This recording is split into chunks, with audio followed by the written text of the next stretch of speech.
Hi everyone, today we will talk about how to fix or how to solve the problem of too many requests on the application of Chase Mobile. You will go to settings, here you will go to settings like this.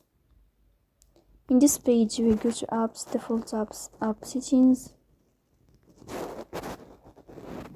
On above you will search about Chase Mobile and you will click here.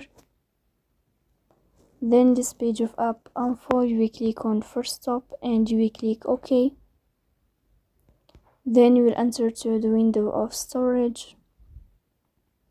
Here you will click on clear cache, but pay attention, don't click clear data because that can delete your account.